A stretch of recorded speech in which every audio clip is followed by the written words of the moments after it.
Bruchim Habaim. Welcome everybody to Mishkan Shalom's Live and Learn. Rabbi Shawn Zevit here for our ongoing series of exploring things of Jewish and universal interest nature with a particular focus on aspects of racial justice and looking at our own biases and identities in this world. So today I want to just jump straight into, Ali Michael has been gracious enough to give us the midday time here. I've known you, Ali, for a number of years in any variety of ways, and you've not only do you have two kids in our Hebrew school and are partnered with a Reconstructionist rabbi, but you've also been a beacon for us in terms of raising consciousness too. We've schlepped you in on more than one occasion to work with our kids around issues around prejudice and white privilege and unconscious bias, or in services, etc. And so thank you for giving us the time today. And Ali is also director and co-founder of Race Institute for K-12 educators and the co-editor of the best-selling Everyday White People Confront Racial and Social Justice. I'll leave anything else more that you want to say, Ali, but the way we often start is just to hear a little bit about your own journey, like what your soul journey has been that's kind of brought you to today and even to Mishkan in particular. And you don't need to have a whole PowerPoint for that, or just whatever's on, when you hear that question today, whatever's most salient for you is the mark to hit. So we'll turn it over to you. Well, thanks, Sean. It's really nice to start with a song, and I wish you could come to all my workshops because it's just, I feel like my Jewish practice and my spiritual orientation in Judaism really informs my work as somebody who's trying to walk an anti-racist path, and so those two things go together. But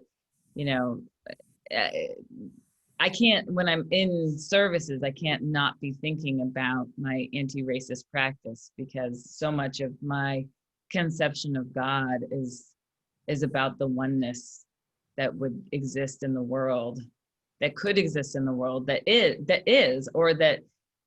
we should aspire towards if we were able to erase or eradicate the divisions that are created by things like classism and racism and sexism and homophobia and transphobia, Islamophobia and anti-Semitism. So I'm always, when I'm in services, I'm always thinking about my anti-racist practice. And then when I go in to do workshops in more secular spaces like schools, I feel like there's something missing, because we should be singing together. We should build, I believe we should build a culture around anti-racist practice that is sustaining, and that's one of the major things that's missing. So anyway, it's nice to start with that. It's not my usual practice in my work. My work, just for anybody who's interested, is almost all of it's available at my website, alimichael.org. Most of the books that I've worked on, and most of my articles, and a smattering of speeches. So you're welcome to look there if you're interested in more of what I do professionally. But what you'll notice when you look at my work is that everything focuses on whiteness. And there are a couple of different reasons why I focus on whiteness. One is that it took me a really long time to figure out where I fit in conversations about race and racism. I grew up in a Protestant family in the suburbs of Pittsburgh, in a community that was 99.8% white. And this was I wouldn't say it was a progressive, it wasn't necessarily a progressive suburb, but it was a place where people thought of ourselves as not racist. And we also thought of racism as basically having nothing to do with us. Like, as long as we're not overtly racist, it's not about us. And so I grew up really with the messages that we should be colorblind, we should not talk about race, that racism is really a fixture of the past. And that to the extent that it still exists, it's a problem people of color are dealing with, and it's sad. But as long as we're not racist, we're doing the right thing. And it wasn't until I went to college that I first started to recognize all these messages, because at the time I didn't even see that those were the messages. They were just kind of the air that I breathed. And it was when I got to college and I was asked to start talking about race, and I was really bad at it, and I didn't know how to do it without being offensive. So I'd end up just being quiet. That was like, that was one thing. But then I learned all this stuff about racism in college, and I would take it home to my family, and they would say, oh, no, we think it's racist to talk about racism. We're supposed to be colorblind. Aren't we supposed to be colorblind?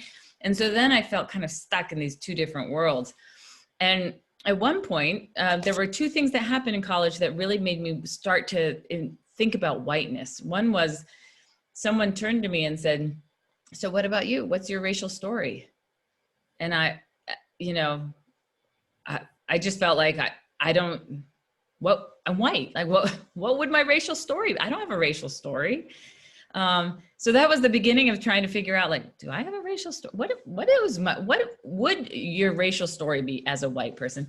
And then the other thing that happened was I heard this quote from James Baldwin, who said, racism's not actually a people of color problem. It's a white person problem. And it's not going to change until white people start doing something about it. And so then I started thinking, well, like, okay, if this is my problem, what should I do? And so I feel like all of my work has been part of this 20-year inquiry that I've been on, trying to figure out both what is my racial story as a white person? What's my role in ending race? If it's my job to work against racism, how do I do that with integrity and do that with urgency and also stay in my own lane? Because there's a lot of things as a white person I can't do and I can't say because I don't experience racism the way that people of color do. And so I can't do it alone, and I can't do it absent of community and collaboration with people of color. But there's a lot I have to do and I have to say. And so all of my work is an ongoing inquiry into what my role is. And then there's one other piece, which is I research how white families socialize their children around race. And that is an inquiry that started for me when I was pregnant with Tina, who's my now 10-year-old. And that's been an ongoing developing part of my practice, is trying to figure out how do you raise white children to love themselves and to be anti-racist, and what does that mean that you have to tell them when they're 6 months old, when they're 5 years old, when they're 10, when they're 20? How do you raise anti-racist white children with a strong positive racial identity who also have enough love for themselves that they can love and heal and be a healing presence in the world? So today, this summer, I felt. Allie, just before you go there, can I ask you something? Yeah. Okay, it just you're stirring up so much, and I wanted both for our future viewers to track, but also as you laid out so profoundly your own journey. There's two things. First of all, that piece that you just mentioned about raising our children to understand that there's a racialization that takes place that everybody is subject to. It's not just, oh, here's how we're supposed to treat other people that are different than us. For me, that's a piece I just wanted to underline. Otherwise, you could, if you just taught about racism towards people of color in our society to your kids, you wouldn't necessarily be saying, well, we have an identity too, and let's explore this along the way. Our identity is just to be beneficent to the other, which is already somewhat hierarchical. And it says, oh, when people use the Torah text, welcoming the stranger into our midst, I like to say, well, who are you that's doing the welcoming, and who have you just put in the stranger category? Just that self, it may sound like welcoming, but if you're in a white Ashkenazi normative, predominantly normative, Jewish community, you're already creating otherization in your welcoming. Who's in the center, in other words?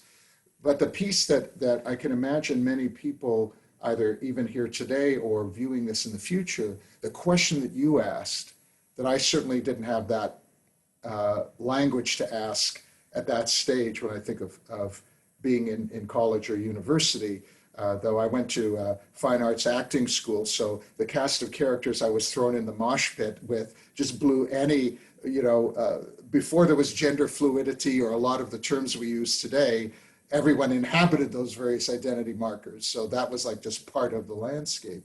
But you mentioned, I started to ask myself that, and what is my story? So I'm wondering if you can say, where did you go for that? What is the beginning steps? A lot of people are reading books now and trying to wake up to any variety of things. So they're just starting to inhabit the question. And I would imagine that for anyone, yourself included, that first stage of being aware of and then asking the question doesn't mean that the next day there was a PhD in, oh, and here is the response to that. So I just wonder if you could say a little bit about what asking the question raised for you initially. Well, this is the place where I think white people really need role models, because I, I can read books written by people of color. And I mean, there was a time in college where I swore off any white authors. I only wanted to read books by people of color. But what I found was I got deeper and deeper into an understanding of racism and how it impacted people of color, and still couldn't find myself.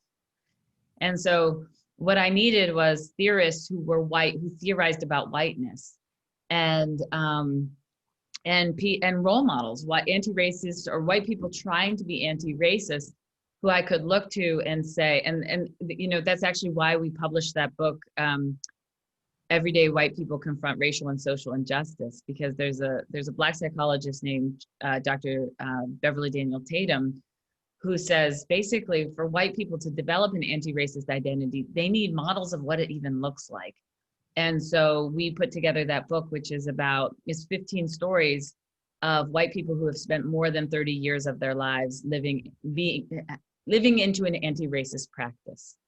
And it's an attempt to offer role models. For me, my role models were Ruth Frankenberg, who was a white anthropologist who wrote a book called White Women, Race Matters, or something like that. Actually, I don't remember what it's called now.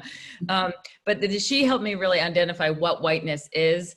There are other people. Ian Haney Lopez is a law professor who wrote about whiteness in the law. Debbie Irving is somebody who's writing right now. She has a book about her own, I think it's called Waking Up White. It's about her own awakening to her whiteness. Karen Brodkin has this book, How Jews Became White Folks, which is like this very problematic title because obviously not all Jews became white folks, right? Black Jews are like, I never became white.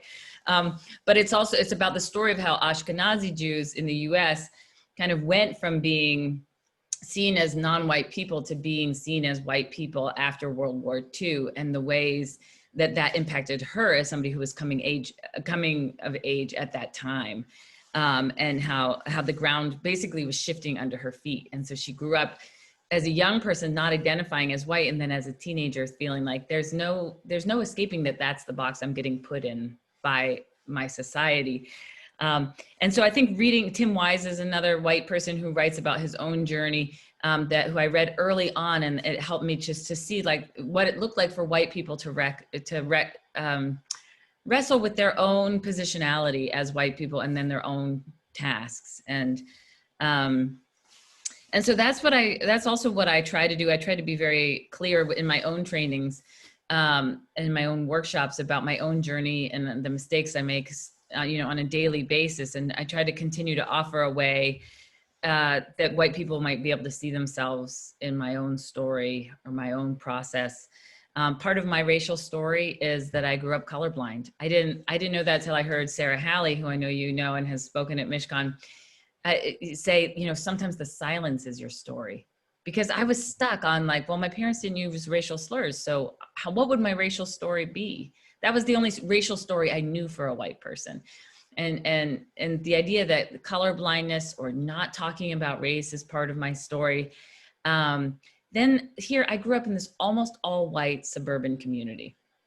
If you had asked me at that time, was your community segregated? I would have said, no, it's not segregated there, because we have a couple of families of color in our community and we all go to school together.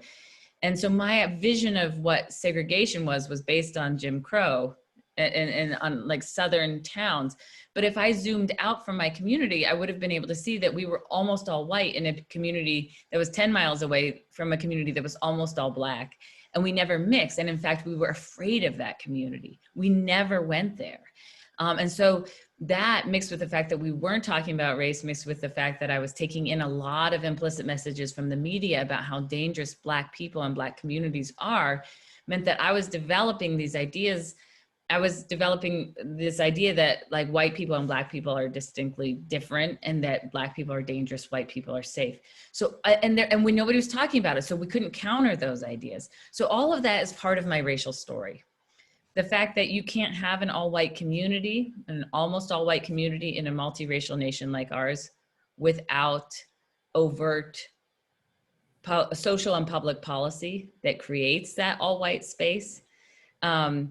So then learning about the redlining and the acts of policing and the mortgage lending practices and the restrictive covenants in my community that kept people of color out of it. My parents didn't have to say, like, we want to live in an all-white place in order to continue, and we didn't have to say that in order to participate in this thing that was both keeping people of color out, this community that was so beloved to me, but it was keeping people of color out. And in the meantime, it was like raising the value of our schools by doing so. It was raising the value of our homes, which we eventually sold and used to help pay for college. And so my story of how being white has impacted my life it's like a process of discovery. Over the course of the last 20 years, I see more and more how the racism and racist policy that I'm learning about also was impacting me. But naming whiteness helps me do that. Before, when whiteness was just kind of invisible or unnamed, it was very hard to see that, like, my story is written in the new Jim Crow. You can read the new Jim Crow and mostly see that it's about Black people and the mass incarceration of Black people.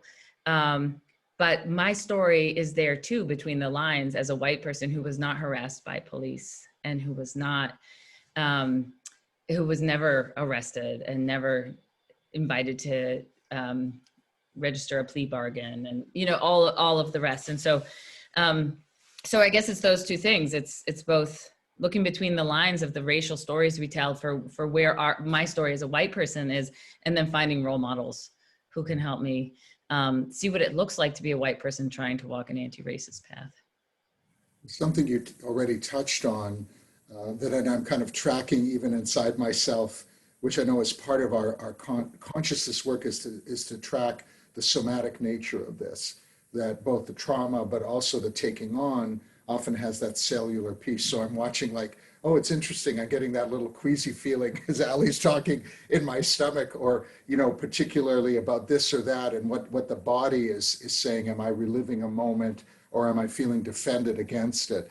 And I raised that because you talked about your own journey, sort of claiming Jewish peoplehood as part of your path, and then where you grew up, and growing up in Winnipeg in a new suburb that was not multiracial, but certainly multi-religious and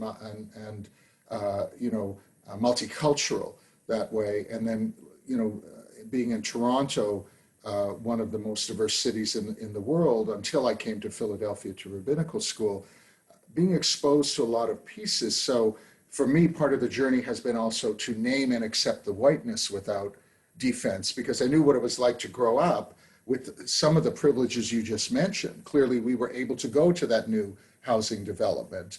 I don't remember seeing anyone of color in that place in Winnipeg at that time until I got to Toronto, and that was a very different, different nature of it. And also there was, anti-Semitic incidences, or even with my high school friends that would like just repeat things they heard from their parents. So I was also very aware of growing up Jewish that way, and I was even I remember doing some beginning of diversity work when I was doing that in Toronto, and I had an African American, his own terminology, that wouldn't be a identity marker the same way in Canada, but he was originally from the States. Who said, like, you're my Jewish ally. And I said, well, but I have to also work on this white stuff. He said, yeah, but that weirds me out. If you say that, then I see you as like a white Christian or just white, person who's coming against, the Jews and the blacks. So like, I have to call you that. You can call yourself white and do that work, but for me, you're my Jewish buddy. And, and working with all these language things, why I raise that, Ali, is because in your own journey and your work, it's increasingly more something that we are naming and looking at, the things you've mentioned, but there's also still sometimes reactivity and pushback because people have had experiences Jewishly that they feel if they throw the lot in with the description, the descriptor of white, and look at that privilege and an unconscious bias, it's somehow going to be more vulnerable, unsafe, or no, but I'm not of that category.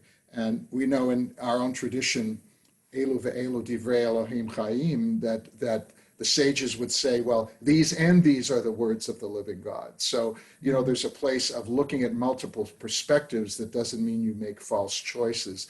So I'd love to hear you say a little bit about that, especially for anyone who's feeling like, oh, well, that's great, but that's not my work, or I'm just in the Jewish narrative, but it's too tricky to take a look at the whiteness factor and how I benefit from that privilege, or I don't see how I do or could.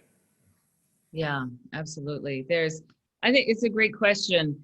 And I want to get that quote from you because it's what I call the both and, that there are cultures all over the world that say like there can be two seemingly contradictory realities that are both true. Both this is true and this is true. And often in a Western US context, we make it into an either or. So I'd love to get that quote from you because both this and that are true.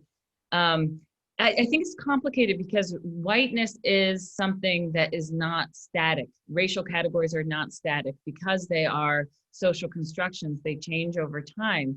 And if you look at the census, from census to census, we have never had the same racial categories because the Literally every census, there's been every single census has been different.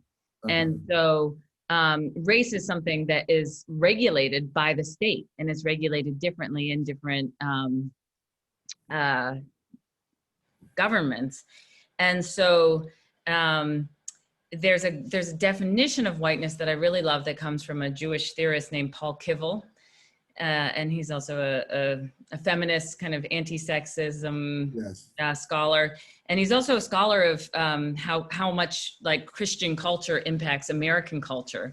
And he says whiteness is a constantly shifting boundary that separates those, I'm going to get the quote wrong, those who are entitled to safety from those whose vulnerability to violence and exploitation is justified by their not being white. So whiteness has always protected people who are identified as white, but who is counted in that category has always shifted. And I actually just read this morning this piece by Ibram Kendi who said, whiteness, part of why the boundary between who is white and who is not white shifts is because whiteness needs to maintain a majority. And so whiteness continues to allow in people who were previously not considered white in order to maintain a numerical majority in the US, which I had never heard before, but it makes a lot of sense. In particular, when I think of you mentioned this before, but at the turn of the century with a lot of the immigration, Jewish immigration from Eastern Europe, Irish, Italian, etc., we were all literally called people of color. Like there were a category, the minority folks, and then post-World War II. And that's a very interesting lens to put to that. Like, why was that shift, across the white Jewish spectrum and other, quote, minority groups who would then fit in, and now many of us who have blended in, of course, there was a certain wake-up call in Charleston where I know a lot of white Jewish persons who were like, we got to fight against racism, but, anti-Semitism or, looking at our privilege, I mean, that's not, and then suddenly Jews and blacks will not replace us. And it was like, oh, then we lead into what Mordechai Liebling has been helpful for me and what he calls, Rabbi Mordechai, the provisional whiteness that we are granted in the larger white culture that historically then shifts depending on the expediency, which is what you're alluding to, not only for Jews, but other groups that might have been considered non-white categories beforehand. So that's very, very unsettling and interesting perspective. It is. I mean, I think it clarifies a lot of things. And then we also have the fact that people's racial identities or their, ethnic and cultural identities are really kind of formed by the time they're 15. So if you grew up before World War II at a time when when European descended Jews were not considered white, then you today might be like, yeah, that I don't consider myself white. I actually work with a Reconstructionist rabbi in the South, who he's like, none of these white people in the South would ever consider me white. Because I'm first of all, I'm gay. Second of all, I'm Jewish and I'm a rabbi. There's nothing about me that says whiteness to them, because in where he is, whiteness is really conflated not only with Christianity, but also with heterosexuality. And so anyway, he says this is not he says, the thing is, I lead a multiracial synagogue. And so to not admit that as a Jew, as a white-skinned Jew, that I receive privileges that my black-skinned Jewish congregants don't receive, is to not serve them well. And so he identifies as a Jew with white privilege.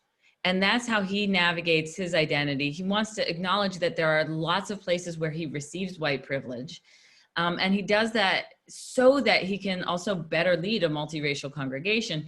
And he says, it's just not up to me whether I'm white. The folks around me who define what whiteness is would never include me in that. Whereas it might be different in Philadelphia. It's certainly different in New York. What whiteness is not only changes over time, but also in kind of geographic area. And then, of course, the rise in anti-Semitism after Trump's election, it changes. It does change. And it changes who is the target of of white supremacists. Who is the target of white supremacists? The other thing, I mean, so I don't know that there's an answer, but there are some really great pieces written by European descended Jews saying, this is why I choose to identify as white, because it's actually an anti-racist stance that I take. But I think, like you said, it's a both and. There's a lot of possibility within that. But I have to say that, Michael and I started our journey on our Jewish journey together when we were like 22 and we were first starting to date. And we also started our anti-racism journey together, our learning about anti-racism. And when he first started to wear a kippah, I can remember feeling a lot of discomfort with that. Michael's my partner. And especially around our college friends who didn't know him to be religious, it just felt kind of weird. And I can remember in an anti-racism workshop writing about all the kind of weird feelings I was having about him wearing a kippah, and recognizing that the same things that made me uncomfortable with certain visible signs of Jewishness were connected to my racism.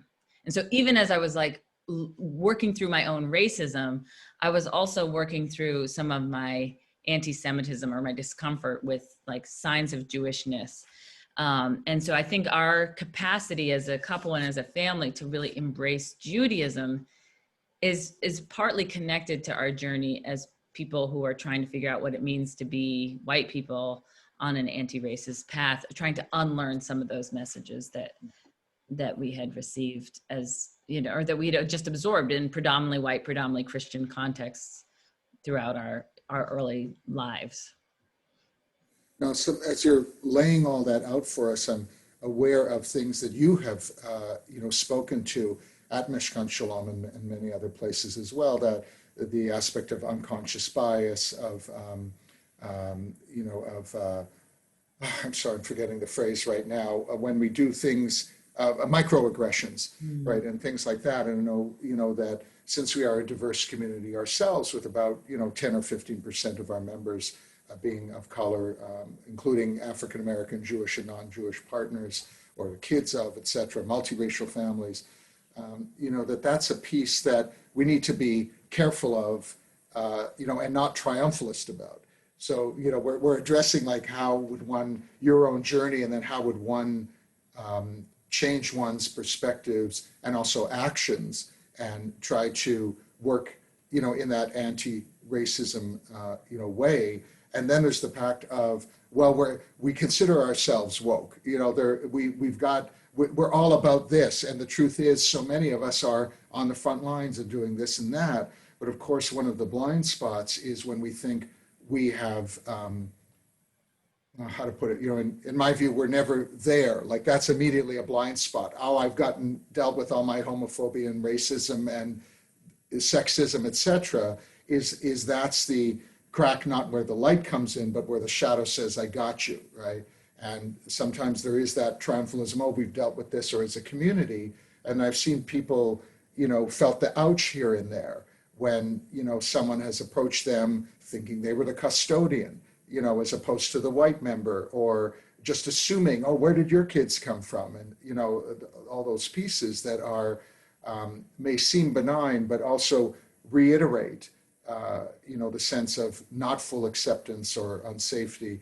And I want to name that in our community. I mean, we've had members of color of our community on High Holy Days and other times talk about why being part of our community is a place that they have chosen and that they have not experienced those things. So I want to recognize it's not uniform, but I think something that still stuck with me when you last talked at services is that area of unconscious bias and microaggressions. And I wonder if you could say a little bit about that, because that's the subtle range. That's not Jews and blacks will not replace us with tiki torches. That's like, oh yeah, we're there already. It's like you talked about in your own journey when the wake up, when you're in your own home was like, no, we're, to even talk about this is racist, is racist. So we don't want to speak of these issues because we've overcome them or we don't have them. So, tell a little bit more about your own experience or wisdom for us in this area. It used to be that the spectrum of cultural competence went from cultural harm to cultural competency. And that's where we're going, that's what we're headed for, is like one day we will all be culturally competent. And I often use this spectrum for thinking about like racial harm and racial competency. But what they say now is that competency is actually not the end of the spectrum. Once you become competent, the end of the spectrum, where you're headed after that is humility. That racial humility is actually where we're going. That like once you think you're woke, you actually have another step to go, which is towards humility, and to recognize that all of this, that many of us, most of us, have internalized the racial hierarchy that has existed in the U.S. and that we've grown up with in all kinds of subtle ways, and it feeds, like the microaggressions and implicit bias you're talking about, is all that stuff that we don't know. So the reason why we get to a place of racial humility is, because I do this. This is kind of what I talk about all the time. So I spend a lot of time thinking about it, reading about it, talking about it, working in relationship with people who do the same. And so, no mistake goes undiscussed. Like I'm constantly processing the ways this stuff still lives in me. And it comes up all the time. And so I think the place of racial humility is saying, like, first of all, this stuff is going to live, this stuff still lives in me. So there's never the possibility that someone could say to me, you just did this thing and it was demeaning or it was condescending or it was racist, and that I should say, like, that's not possible. There's a time in my journey when I was super woke. I'd gone to grad school and, I said to a woman of color, like, do you know how many books I've read on this topic? It's like this is like the monument to my insecurities, Do you know how many books I've read on this topic? And she said, really? Because if you had really read that many books and understood them, you wouldn't have just said that to me. Because I was so woke, I couldn't hear from a woman who spent her whole life as a woman of color about the ways that I was getting something wrong. I couldn't hear it because I'd gone to grad school. I knew some stuff, And so racial humility is the place where we realize, first of all, there's a lot that I don't know. And then also, I can know a ton about racism, but I don't know how it's impacted you as an individual until I get to know you. I don't know, like any given person of color has had a wide range of experiences with race and racism. And I can't just assume because I read in a book something that, one Black person experienced, that then I'm going to know their reality. It doesn't mean that we have to like assume that, like, again, a colorblind approach or something, like everybody's an individual. We're all individuals and we're all members of groups. So I can assume that race and racism impact people, but how is going to depend on my relationship with them and learning from them. It's like this poet, Pat Parker, who wrote, like, to the white person who wants to be my friend, the first thing you need to do is understand that I'm a Black woman. And then the second thing you need to do is forget that I'm a Black woman. It's the both and. It's the both and. Like, that's not all I am, but that's also integral to every part of who I am. And so I think as a congregation, if we can continue to move towards that racial humility, that we get how much racism has shaped our society. And we also get that there's no like shield around Mishkan, that like it comes in with us, and that it could show up anytime. And so if someone says I'm experiencing racism, we don't go to that place of like, no, that's not possible. Oh, you couldn't, no, this is Mishkan. We go, of course, you are. So let's learn about what you're experiencing and let's do something about it. And then that we go to one another and we don't call each other out or shame each other as if like you did this thing and you're making Mishkan unsafe, as if you're doing something I couldn't also have done. Like if we were all socialized in this system and many of us benefit from this system, there's no reason to differentiate myself from another white person as if like they're doing something I couldn't also on a given day have accidentally done. I mean, even just last year, I went in to play the guitar at my son's classroom and I called one of his Black classmates by another Black classmate's name. It's a classic microaggression. It happens way too often to Black children in schools. And when I did it, I mean, I automatically realized like, I'm just like another white adult in your life who's like seeing you not as you and with your individual name and individual gifts and talents, but like as one of the Black students. And that tendency to do that is tied directly to my implicit bias. And you can take the implicit bias test on the Harvard implicit attitudes test on their website. And I show that I have an implicit bias in favor of white people against Black people. And it varies in terms of how strong it is, but I have implicit bias. And, it's tempting to want to cover that up and not actually talk about that, not share it. It's also kind of shocking to me, like after 20 years of pretty much doing this every day, I still have bias. And then at the same time, I realized it's not my job to not have bias. It's my job to understand my bias, to know what it looks like, to, in some ways, to, when people give me feedback, to say, that's probably, instead of saying, no, I couldn't have done that, to say, that's my implicit bias showing, and thank you for helping me see that. Because when you give me feedback, it's a gift that helps me get closer to the person I'm trying to be. It's tempting to reject it and say like, no, that couldn't be me, because the person I'm trying to be would not do that. But the person I am would. And so knowing that and taking in the feedback helps me get closer to the person that I want to be. Well, thank you for that. I think that's really certainly helpful for me as I'm listening to that, and hopefully for others too, that willingness to step into it. This was more of a piece of my version of the unconscious sexism, but as opposed to the racial piece. But I remember introducing a colleague, female identified colleague, by her name without the title of rabbi. And the fact that I do that 99% of the time, that I introduce someone with their title, the one time that I didn't do that, and they very kindly called me on it. And I remember immediately feeling a level of, it wasn't defending against, I didn't deny I'd done it, but it was immediately what sometimes is like that white fragility. But you weren't here the 99% of, like, I never do that. Like, this is just the one time.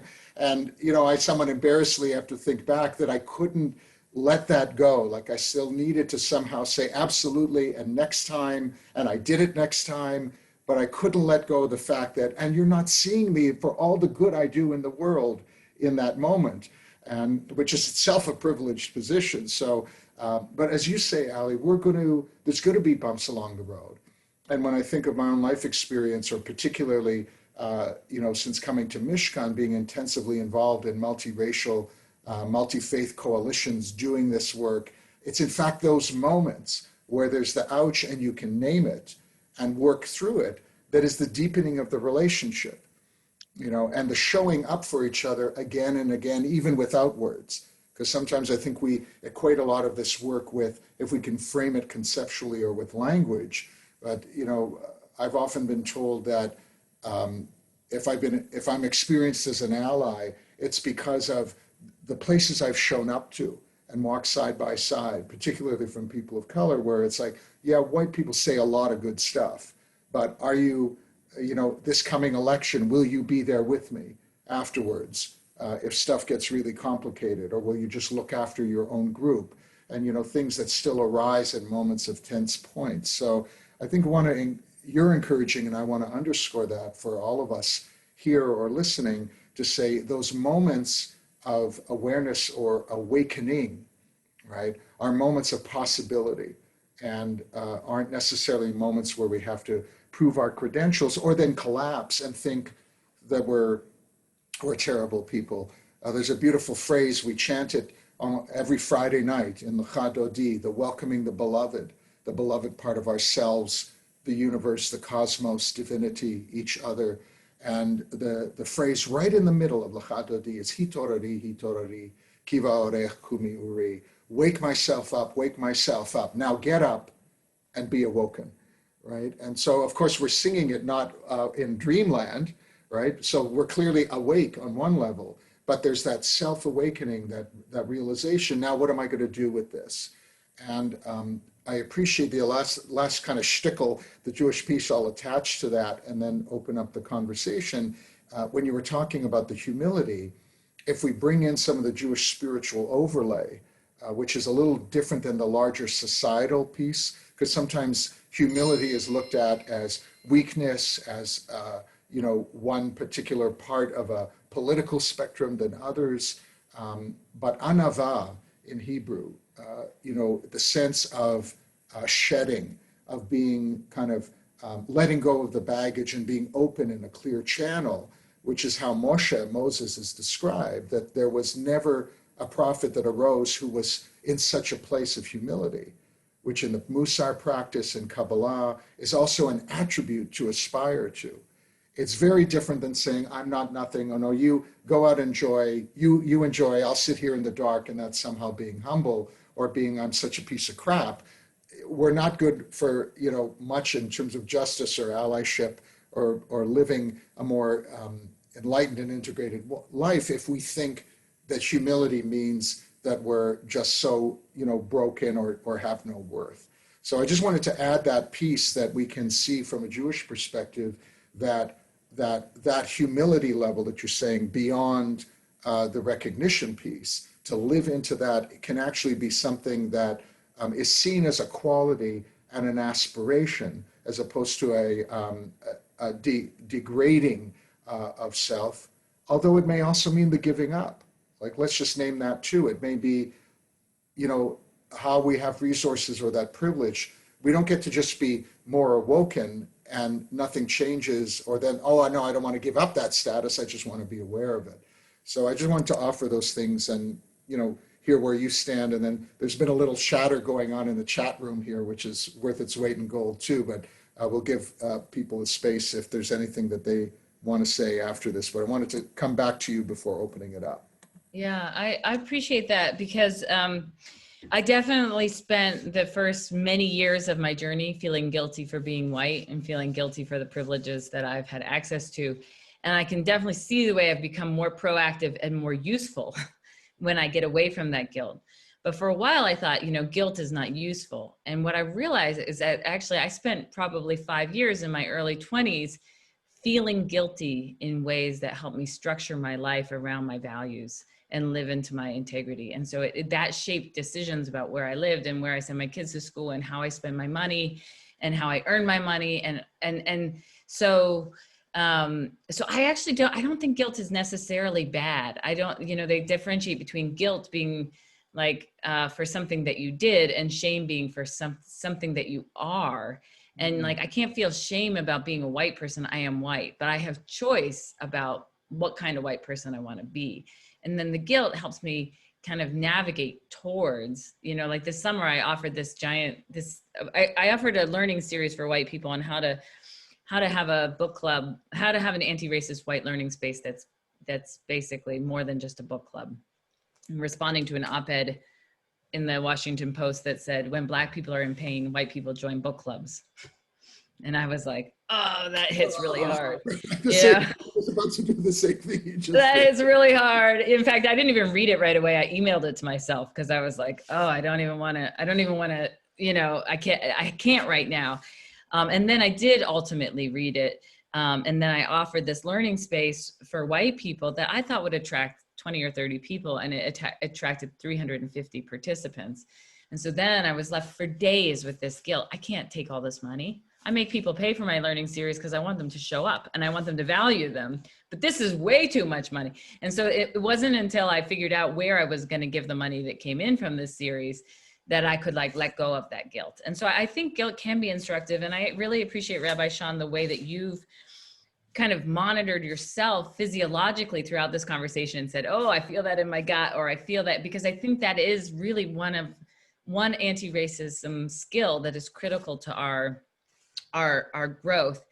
One of the things that I realized that Trey Johnson, who wrote that op-ed, was saying was like, join the book club, but go beyond the knowledge. We read books and we get knowledge, but go next to the self-awareness. How does this history live in your life? How does it live in your body? Then go to the skills of recognizing that and of being able to talk about it with others, of being able to build a network for yourself that enables you to actually feel all the feels, and then move to action. So don't just stay at knowledge, but do knowledge, self-awareness, skills, and action. Those are the 4 components of racial competency. And so go beyond. And one of the things that you said, Shawn, was like that when we get feedback, we often move to like proving our credentials or collapsing. And I just want to frame for people that that is what we do. And that the common responses to feedback that I'm not being the person I say I want to be is fight, flight, freeze. And so proving our credentials is fighting, and freezing is the collapse. And then there's flight, which is like run away, don't show up to these conversations, don't continue to engage. And that I think it's real. I think our physiology often takes over before we have the chance to really hear what people of color are experiencing. And I also believe that part of my socialization as a white person, I believe that like whiteness in the US socializes us to be numb to Black pain. That we could not have the history that we have without white people over the last 400 years learning not to see, not to listen to, not to take in, not to empathize with Black pain because it's too much. And so we get feedback that we're part of like that we're perpetuating this racial hierarchy or this structure of racism, and we go into fight, flight, freeze mode, and all of that blocks us. It's one more way that blocks us from taking in and empathizing with Black pain. And I think that if we could do that, if we could really empathetically listen, this comes from my colleague, Dr. Eleonora Bartoli. She taught me this. If we could really empathetically listen to the pain of people of color, our actions, like the action steps that we should be taking would be clear to us. And so I appreciate you naming that's what we do. And I just want to put it in that framework so that people can watch out for themselves, because, for me, it's like, how many books I've read, how much grad school I did, that's my defense. When I say that in my head, even, I know I'm defending, I'm in fight, flight, freeze. I'm not taking in what this person in front of me is saying to me, and I'm not hearing it. And so I just encourage people to consider that framework as they monitor their own reactions, which you've modeled for us here. Thank you so much.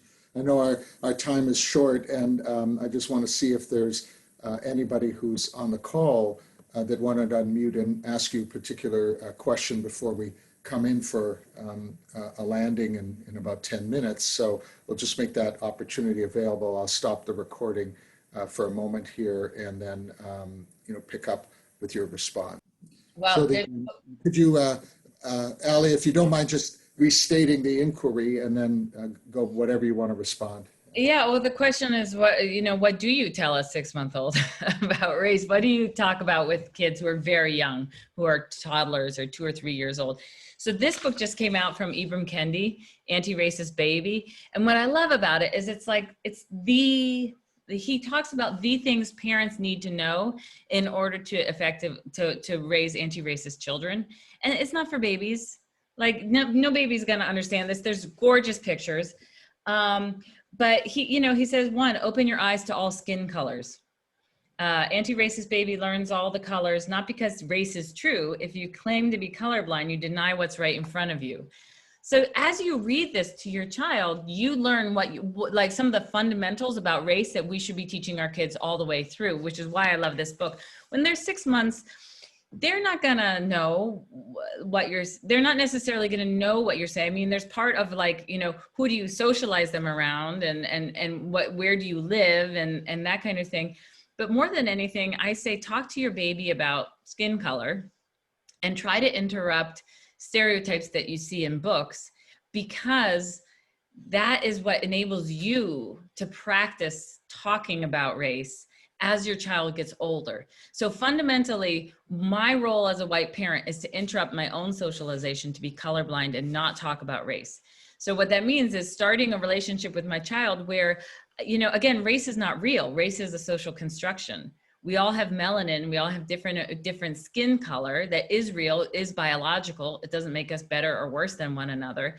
But then governments put people in racial boxes based on the amount of melanin they have and give them access to different rights and opportunities based on what box they get put into. That's where the social construction piece comes in. And so I want my kid to know that people's skin color is part of their identity. It's often part of their family. It's part of their community. And yet it won't be until much later that they learn what racial categories even are. But I want them to feel comfortable asking questions about race, talking about race. Sometimes people will say, well, my 5-year-old is colorblind. I think kids just don't see race. And I always say, I think 5-year-olds who say they're colorblind are just really smart, and they're picking up that the adults around them want them to be colorblind, because any 3-year-old can tell you what girls do and what boys do. They're not going to talk about gender theory or feminist theory, but they are really clear.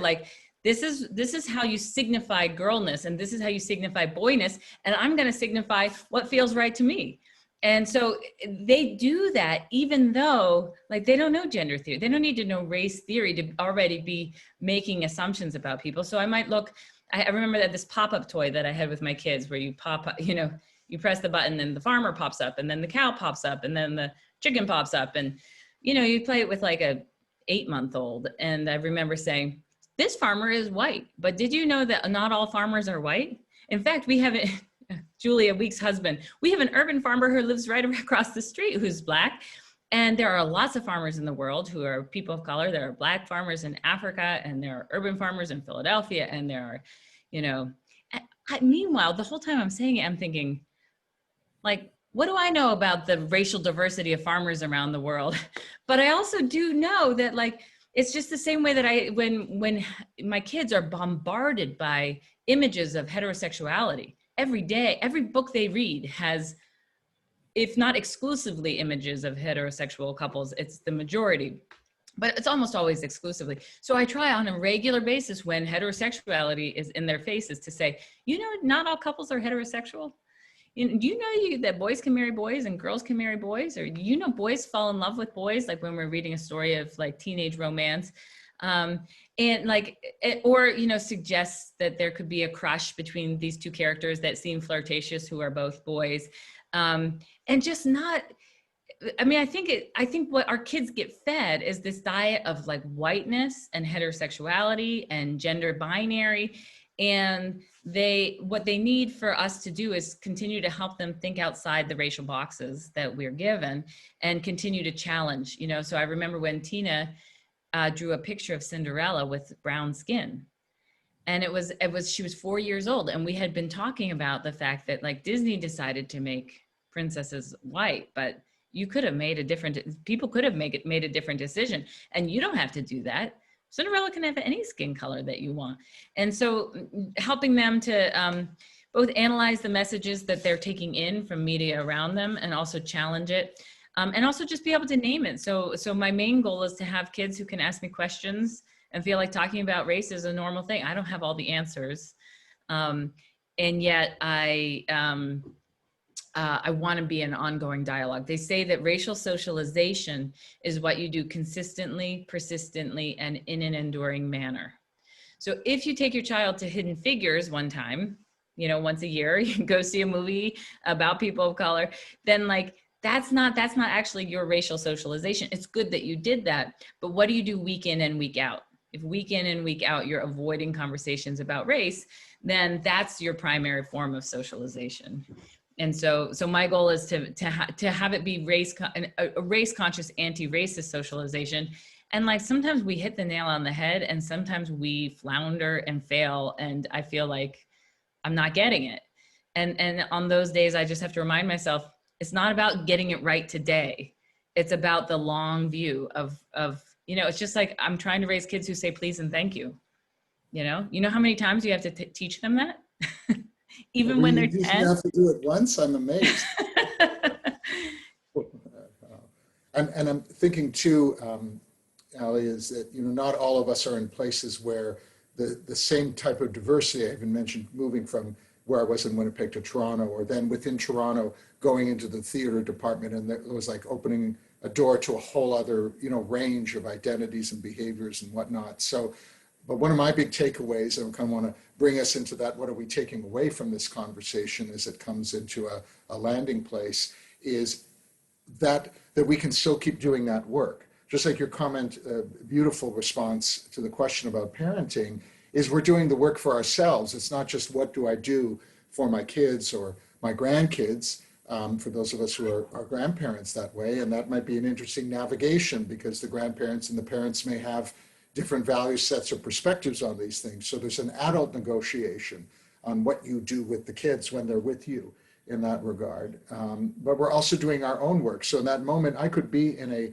location where there's just white presenting folks all around. And still, when I've got the farmer in the Dell piece, I love the way I just imagine you like doing your own imaginative pop-ups, like the one farmer popped up, but you're saying on this pop, and you just added a bunch of pop-ups because it was doing the work for you in your own ongoing conscious living, as well as your child. So we don't have to just base it on this work can only be done or is only about a larger urban center place. I'm saying that because for some folks, it's like, well, that's their problem over here, or we don't have that diversity here, so there couldn't possibly be racism, or I couldn't do that work unless I'm in a place where there's more visible difference. So thank you for that aspect. Yeah, absolutely. I just put some resources in the chat, things that I've written or that I usually share with white, parents of white children. So if that's useful, that's. Well, the chat gets saved, and I have a pretty good sense of almost everybody who's here today.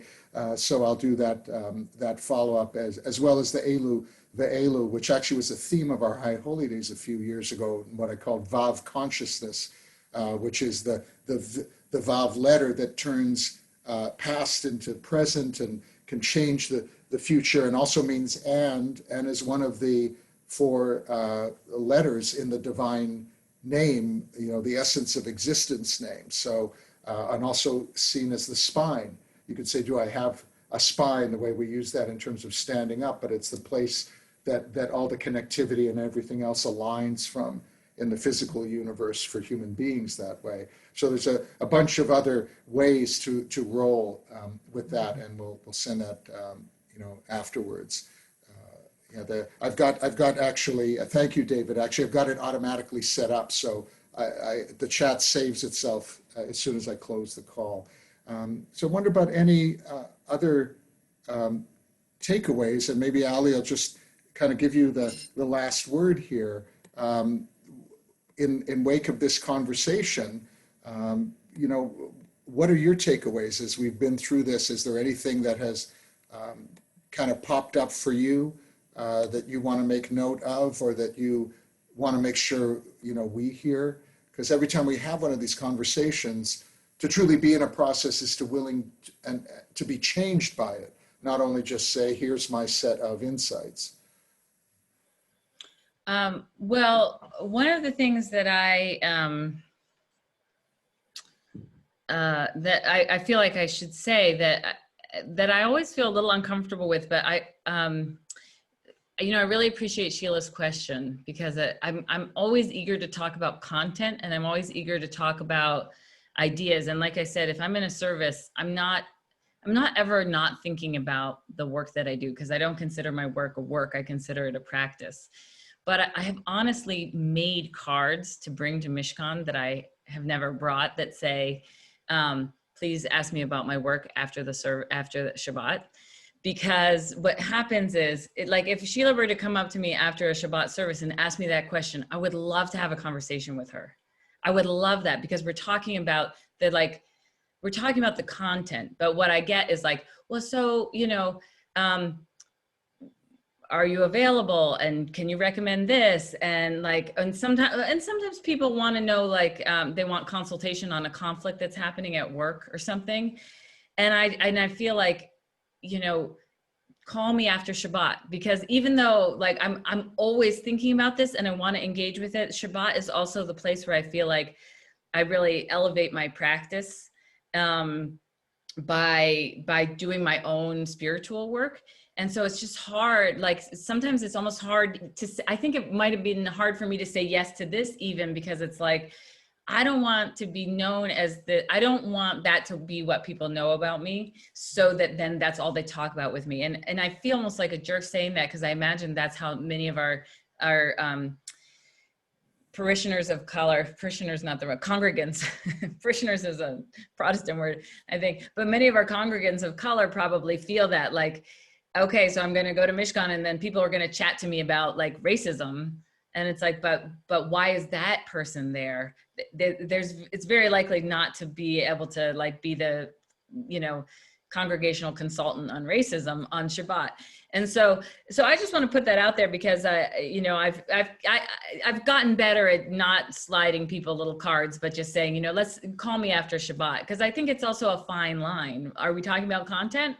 Am I asking you for a consultation informally, or am I actually just asking you about your business, which is like, it's just, for me, it's a line. I know we don't all draw the same lines around Shabbat, but it's a line that I prefer to draw.